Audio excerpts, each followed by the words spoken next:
Assalamualaikum warahmatullahi wabarakatuh. Selamat datang di channel YouTube Deva ID. Di video kali ini saya akan bahas tentang daftar aplikasi pinjaman online yang sudah dikenal dan sudah memiliki DC lapangan, teman-teman. Mungkin saya tidak akan bahas semuanya, tapi saya akan bahas aplikasi-aplikasi pinjaman online yang legal, yang resmi diawasi oleh OJK dan sudah memiliki banyak DC lapangan yang sudah hampir merata di seluruh Indonesia, teman-teman. Yang pertama jelas adalah Akulaku. Akulaku ini DC lapangannya sudah hampir menyebar hampir di pelosok-pelosok Indonesia ya. Jadi buat kalian yang bertanya-tanya, apakah Akulaku di kota ini ada? Di kota ini ada? Jawabannya adalah Akulaku ada di semua tempat, teman-teman. Nah, hal ini juga hampir sama dengan Kreditvo ya. Kreditvo itu juga hampir ada di semua tempat. Kedua aplikasi ini memang sangat merajai dan mungkin termasuk aplikasi terbesar yang ada di Indonesia saat ini. Nah, selanjutnya dikuasai juga oleh Home Credit. Home Credit ini juga hampir ada di seluruh wilayah Indonesia, bahkan di daerah terpencil sekalipun, yaitu daerah Kalimantan Utara pun itu sudah ada DC dari Home Credit. Nah, dari mana hal ini bisa kita ketahui? Kalian bisa coba cek sendiri. Saya sudah pernah membahas Home Credit sedang gencar-gencarnya mencari debt collector yang ada di berbagai wilayah dan di berbagai kota, teman-teman. Enggak tanggung-tanggung, gajinya pun sangat besar ya teman-teman, dan kalau di daerah itu dari 8 sampai 11 juta per bulan untuk debt collector seperti itu, teman-teman. Nah, selanjutnya ada juga Kredit Pintar ya. Meskipun kita tahu Kredit Pintar saat ini merupakan aplikasi pinjaman online yang sedang tidak bisa digunakan, atau dengan kata lain mungkin tidak baik-baik saja. Nah, sayangnya debt kolektornya masih terus beroperasi dan masih terus menagih para debitur yang gagal bayar atau telat bayar, teman-teman. Banyak juga keluhan dari teman-teman yang menulis di kolom komentar bahwa mereka masih sering didatangi oleh debt kolektor dari Kredit Pintar. Jadi bisa dipastikan Kredit Pintar ini masih terus beroperasi meskipun aplikasinya sedang perbaikan sistem atau pemeliharaan sistem, teman-teman. Nah, selanjutnya ada beberapa pinjol yang memang banyak banget DC-nya.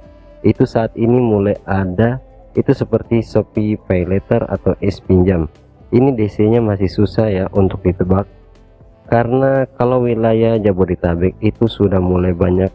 Cuman ada juga beberapa beragam nih, teman-teman. Ada yang telat baru 3 bulan didatangi, ada yang 2 bulan didatangi, bahkan ada yang 7 bulan di wilayah Jakarta tetap juga belum didatangi sampai sekarang, teman-teman. Jadi untuk S-Pinjam dan Shopee Pay Later ini desanya masih random ya, tapi yang jelas mereka sudah ada cukup lumayan banknya. Bahkan di daerah pun mereka sudah ada ya teman-teman, cuman memang jumlahnya tidak terlalu banyak. Jadi ya kalau misalnya dibilang ada enggak, ya jelas ada teman-teman ya.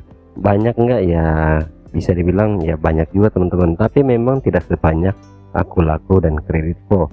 Lalu untuk di wilayah Jabodetabek ini ada juga ya, ada kayak Mokes, lalu di sini juga ada Monas, itu Modal Nasional, dan beberapa aplikasi pinjaman online lainnya. Nah, untuk beberapa aplikasi pinjaman yang lain ini memang tidak terlalu banyak ya dibandingkan yang saya sebutkan tadi.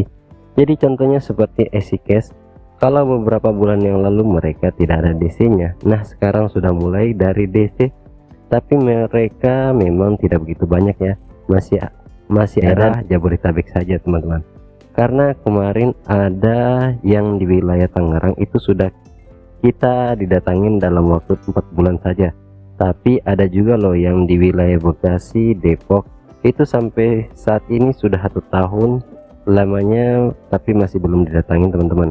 Saya rasa kalau sistemnya seperti ini biasanya mereka menggunakan debt collector, yaitu outsourcing ya. Jadi kalau debt collector outsourcing itu memang mereka tidak menerima data secara rinci, secara detail dari data kalian. Maksudnya gimana? Maksudnya yaitu outsourcing hanya menerima nomor telepon kalian, nama lengkap, lalu jumlah tagihan kalian, teman-teman. Mereka nggak dibekali dengan data-data lengkap kalian lainnya. Jadi ya alamat-alamat kalian itu nggak lengkap sesuai yang didaftarkan di awal teman-teman. Nah biasanya outsourcing seperti ini memang random banget ya teman-teman untuk prosesnya, karena mereka belum begitu terorganisir. Berbeda dengan home credit yang mereka sudah memiliki kepala debt collector lapangan, yang mana kepala debt collector lapangan ini bisa mengkoordinasi setiap wilayah per wilayah. Jadi mungkin di wilayah Kalimantan Timur itu ada koordinatornya, dan koordinator wilayah Jawa Timur itu ada debt collectornya lapangannya sendiri teman-teman ya. Jadi dari kepala ini mereka koordinasi tentang siapa dulu atau wilayah mana aja dan mana aja yang diprioritaskan untuk ditagih teman-teman. Jadi kalau outsourcing ini ya mereka cuma disertai data aja ya, untuk terserah mereka mau tagih yang mana. Yang jelas sih kalau misalnya dipikir secara logika, pastinya kan mereka akan mengincar yang dekat dan memiliki nilai atau memiliki tagihan yang besar teman-teman, karena tugas mereka itu atau misalnya kesuksesan mereka itu dalam penagihan diukur dari seberapa tingginya atau seberapa besar dana yang masuk atau yang berhasil mereka tagih teman-teman. Semoga video ini bermanfaat. Wassalamualaikum warahmatullahi wabarakatuh.